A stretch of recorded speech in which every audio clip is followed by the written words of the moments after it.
Assalamualaikum warahmatullahi wabarakatuh. Selamat sore semua, kami dari kelompok 2 ingin mempresentasikan tentang bakteri.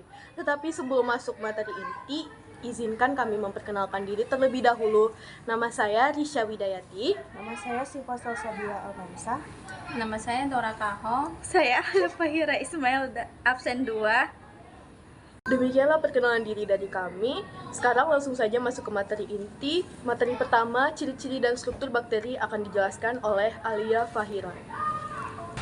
Ciri-ciri bakteri mencakup beberapa hal. 1. Bakteri berukuran sangat kecil, ukurannya hanya 0,1 sampai 1 mikron dengan panjang 1 sampai 20 mikron. Bakteri memiliki dinding sel. Bakteri hanya dapat dilihat menggunakan mikroskop. Keempat, bakteri bersel satu atau uniselular. Kelima, bakteri tidak memiliki membran inti atau prokaryotik. Keenam, habitatnya meliputi daerah yang luas atau kosmopolit. Ketujuh, hidup secara soliter atau berkoloni. Nah, adapun struktur bakteri. 1. Dinding sel. Dinding sel berfungsi sebagai pelindung dan pemberi bentuk bakteri. Kedua, ada kapsul, lapisan yang terdapat di luar dinding sel. Ketiga, ada membran plasma yang mengangkut bahan-bahan kimia. Keempat, ada sitoplasma yang mengandung bahan genetik dan ribosom. Kelima, ada DNA yang berperan dalam perkembangan dan fungsi bakteri. Ketujuh, ada flagellum yang merupakan alat untuk bergerak. Kelapan, ada pili yang berkontribusi terhadap penyebaran penyakit. Dan yang terakhir ada ribosom yang menjadi tempat protein dibuat atau sintesis.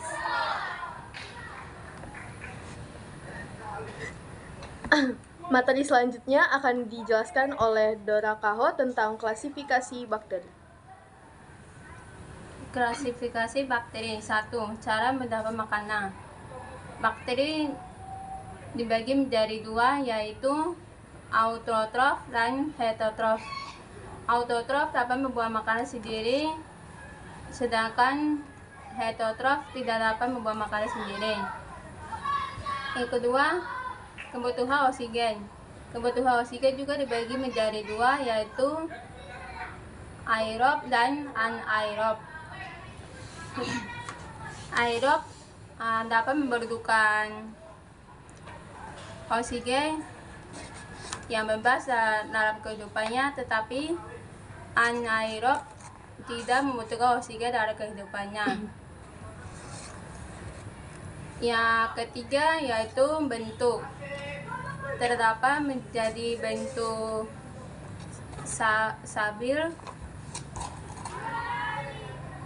maksudnya basil, dibedakan menjadi basil dan kokus. Dan yang terakhir spiral. Basil bentuknya bata dan silinder, sedangkan kokus bentuknya bulat seperti bola, dan spiral bentuknya berlekung dan napak. Yang terakhir yaitu ada tidaknya frakel. Dibagi menjadi 3 juga, yaitu atrik, monotrik, dan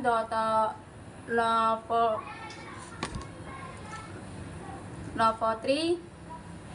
Atri tidak memiliki frakel, kalau monotri hanya memiliki 1 frakel. Dan yang terakhir lofotri. Lofotri mempunyai banyak frakel. Materi selanjutnya, yaitu materi ketiga, akan dijelaskan oleh Syifa Salsabila Almaesa, yaitu tentang reproduksi seksual dan aseksual. Oke, jadi di sini saya akan menjelaskan reproduksi bakteri secara seksual, generatif atau kawin. Dan di reproduksi bakteri ini di sini tuh mereka melakukan tiga cara, yaitu konjungsi, traduksi, dan transformasi. Di sini saya akan menjelaskan konjungsi terlebih dahulu. Jadi konjungsi ini adalah proses transfer dari DNA dari satu ke bakteri lainnya. Dan di sini kita sudah lihat bahwa donor, di sini sebelah sini ada donor dan reversion. Jadi donor ini itu tuh bakteri pemberian DNA, sedangkan reversion ini adalah penerima dari DNA tersebut. Dan tahap pertama ini mereka melakukan pilus. Pilus ini adalah pilus atau bahasa lainnya fili. Itu tuh sebagai jembatan bagi kedua bakteri tersebut. Terus di tahap kedua ini ada pilus bakteri donor yang akan melekat pada tubuh bakteri reversion. Jadi di sini sudah lihat bahwa mereka sudah melakukan melekat reversion tersebut. Dan tahap ketiga ini ada namanya bakteri reversion yang menerima DNA dari donor yang ditransferkan melalui genetiknya aja di dalam sel ini. Selanjutnya ada tahapan keempatnya, itu setelah sampai bakteri penerimaan tadi DNA-nya tersebut akan menyatu sehingga terjadinya rekomendasi DNA dan menghasilkan new donor baru. Selanjutnya saya akan menjelaskan tentang traduksi. Jadi traduksi ini adalah peristiwa di mana bakteri memperoleh DNA dari bakteriofag yang menginfeksikannya. Jadi bakteriofag ini adalah virus yang menyerang bakteri. Dan di sini bagian atas yang kuning ini adalah transduksi. Oke, jadi di sini di tahap jadi ceritanya itu di sini tuh terdapat bakteri donor dan bakteri reversien. Ini tuh sama dengan konjungsi, cuman bedanya itu mereka melakukan manfaat virus menerima virus DNA virus. Jadi kalau misalnya mereka melakukan ini tidak ada virusnya, itu tidak akan terjadinya donor dan reversionnya. Jadi di sini sudah terdapat virus ini. Jadi awalnya ini tahap pertama virus sudah diinfeksi bakteri donor ini, di dalamnya ini kan sudah ada bakteri donor. Terus ketika virus ini akan menginfeksi bakteri reversien, ya dengan secara tidak langsung si DNA ini sudah bawa oleh virus ini akan diterima oleh bakteri. Bakteri reversien ini melalui perantaran virus ini disebut perantaran virus. Dan selanjutnya kalau bakteri sudah menerima DNA bakteri reversiennya, kalau tadi selanjutnya terjadinya rekombinasi. Jadi rekombinasi ini DNA sehingga memudahkan hasil bakteri traduksinya. Selanjutnya ini gambaran dari traduksi bakterinya di bagian kuningnya ya. Selanjutnya saya akan menjelaskan tentang transformasi. Jadi transformasi ini adalah peristiwa di mana bakteri memperoleh DNA dari lingkungan sekitarnya. Kok bisa sih dia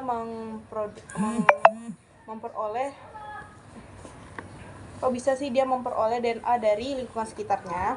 Itu tuh dia memiliki protein bisa mengenali DNA dari jenis yang berabad dengan dia ketika dia akan transport DNA-nya hingga masuk ke dalam sel. Jadi kira-kira dia itu mempunyai kemampuan itu. Selanjutnya di sini kita sudah melihat gambarannya. Sel bakteri lisan ini terdapat di sini. Itu sehingga beberapa DNA dari si bakteri yang pecah keluar kira-kira di lingkungan sekitarnya. Ini contoh keluar dia dari lingkungan sekitarnya. Setelah itu, bakteri yang jenis X dan Y dan X ini jadi jenis yang akan menganalisis DNA yang memiliki kerabat sehingga terjadi ada si X ini akan masuk ke si bakteri Y yang melekut masuk ke dalam gabungan penyentuhan dengan DNA inang. Terus perubahan struktur ini akan menyebabkan perubahan sifat bakteri struktur tersebut. Selanjutnya ada reproduksi bakteri secara aseksual. Jadi di sini tuh terdapat gambarannya reproduksi bakteri aseksual vegetatif atau tidak kawin. Jadi di sini itu terdapat reproduksi secara aseksual secara umum. Itu tuh satu sel bakteri langsung ke dua sel bakteri, terus langsung ke 4 sel bakteri dan seterusnya. Dan di sini kita lihat bagaimana proses reproduksi aseksual yang disebut dengan membelah diri. Jadi di tahap pertama ini mereka melakukan replikasi DNA di tahap pertama ini. Ini dia menggandakan si DNA bakteri dari satu menjadi dua bakterinya. Di sini tuh sudah lihat bahwa dia tuh awalnya tuh bergabung dan sudah memisahkan diri dari si bakterinya. Selanjutnya ada sikonisme awal. Jadi sikonisme ini awal, pembelahan sitoplasma sel tapi masih di awal. Jadi dia tuh mengalami perpanjangan. Jadi dia tuh masih menyatu tapi cuman memanjang aja. Terus yang ketiga ini ada ivaginatasi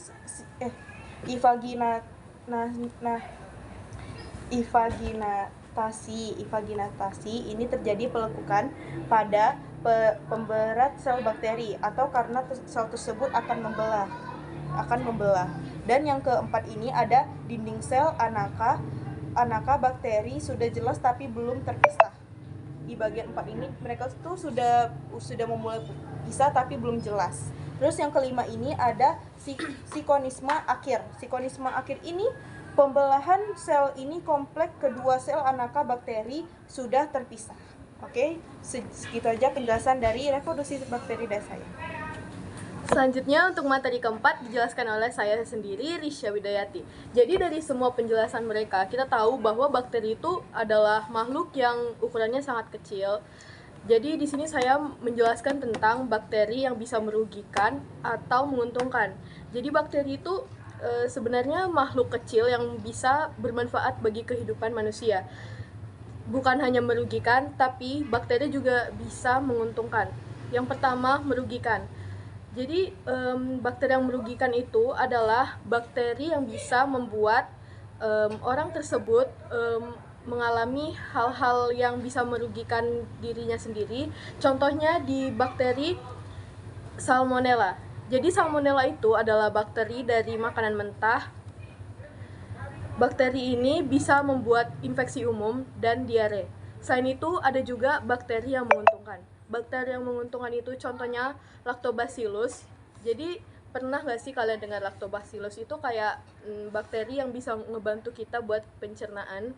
Jadi bisa menjaga tingkat keasaman di saluran pencernaan sama bisa menghambat pertumbuhan bakteri yang merugikan.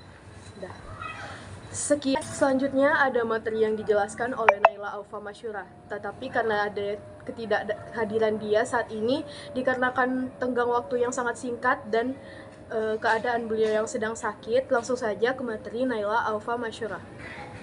Assalamualaikum warahmatullahi wabarakatuh. Perkenalkan, nama saya Naila Aufa Masyurah, absen 31. Sebelumnya maaf untuk Bu Dina dikarenakan saya membuat video terpisah dari kelompok saya dikarenakan saya sedang sakit dan tidak bisa bergabung dengan video dengan kelompok saya. Dan sesuai kesepakatan, saya membuat video terpisah lalu digabungkan dengan video mereka. Oke, di sini saya akan menjelaskan tentang klasifikasi bakteri. Sebelumnya, apa sih itu bakteri? Bakteri adalah mikroorganisme bersel satu dan umumnya tidak berklorofil dan bereproduksi dengan membelah diri. Pada perkembangan klasifikasi modern, domain bakteri terbagi menjadi 5 kelompok besar, yaitu sebagai berikut. Yang pertama, Proteobacteria. Bakteri ini mempunyai keanekaragaman jenis yang paling besar dan terbagi menjadi 3 subkelompok, yaitu yang pertama bakteri ungu. Bakteri yang bersifat fotoautotrof dengan klorofil bakteri yang dikumpulkan dalam kantong membran plasma. Cara mendapatkan makanan pada bakteri ini dengan membuat makanannya sendiri melalui fotosintesis atau kemosintesis. Sebagian besar bakteri ungu bersifat anaerob obligat, yang hanya dapat hidup jika tidak ada oksigen, dan memiliki flagela. Yang kedua ada Proteobacteria kemoautotrof. Hidupnya ada yang bebas dan ada yang bersimbiosis. Untuk menghasilkan makanan, mereka menggunakan energi kimia dari senyawa anorganik. Kebutuhan oksigen pada bakteri ini berbeda-beda. Ada yang membutuhkan oksigen dan ada pula yang tidak. Pada beberapa spesies, memerlukan oksigen untuk melakukan respirasi aerobik dan menghasilkan energi yang diperlukan untuk fotosintesis. Keberadaan flagela pada bakteri ini juga bervariasi. Pada beberapa spesies memiliki flagela yang kemungkinan mereka bergerak secara aktif menuju atau menjauhi sumber nutrisi atau kondisi lingkungan yang menguntungkan. Yang terakhir ada Proteobacteria chemoheterotrof. Bakteri ini bersifat chemoheterotrof karena mendapatkan makanan dari inangnya. Bakteri kelompok ini umumnya berbentuk batang dan anaerob fakultatif, atau dapat hidup jika ada oksigen maupun tidak ada oksigen, dan bakteri ini memiliki flagela. Klasifikasi bakteri yang kedua ada bakteri gram positif. Sebagian besar bakteri gram ini bersifat chemoheterotrof dan hanya sedikit yang bersifat fotosintetik. Cara mendapatkan makanan dengan mengambil senyawa organik dari lingkungan sekitar. Bakteri ini dapat hidup jika ada oksigen maupun tidak ada oksigen dan memiliki flagela. Yang ketiga ada Spiroseta. Spiroseta bersifat chemoheterotrof, hidupnya bebas dan umumnya bersifat patogen. Cara mendapatkan makanan pada bakteri ini dengan melalui beberapa mekanisme, yaitu endosimbiosis, fermentasi, heterotrofi, dan sapofitrik. Bakteri ini tidak membutuhkan oksigen untuk bertahan hidup, dan bakteri ini memiliki flagela untuk pergerakan. Yang keempat ada Chlamydia. Chlamydia merupakan kelompok bakteri parasit atau parasit sejati pada sel hewan. Chlamydia tidak dapat membuat makanan sendiri. Sebagai gantinya, bakteri ini bergantung pada sel inang untuk mendapatkan nutrisi yang mereka perlukan. Oksigen diperlukan oleh bakteri ini untuk menghasilkan energi bentuk ATP atau adenosin trifosfat yang merupakan sumber energi utama bagi sel, dan bakteri ini tidak memiliki flagela. Dan yang terakhir ada Cyanobacteria. Kelompok bakteri ini bersifat autotrof dengan pola fotosintesis yang mirip dengan pola fotosintesis tumbuhan. Cyanobacteria mampu menghasilkan makanan sendiri melalui fotosintesis dan juga dapat memanfaatkan nutrisi yang ada di lingkungan sekitar mereka. Bakteri Cyanobacteria tidak membutuhkan oksigen. Bakteri Cyanobacteria tidak membutuhkan oksigen eksternal untuk melakukan fotosintesis. Sebaliknya, mereka memproduksi oksigen sebagai hasil sampingan dari proses fotosintesis mereka. Bakteri ini memiliki flagela. Dan penjelasan dari kami berharap penjelasan yang sudah kami jelaskan tadi bisa bermanfaat bagi kita semua ke depannya. Mohon maaf bila ada kata atau perkataan yang salah, mau disengaja ataupun tidak disengaja.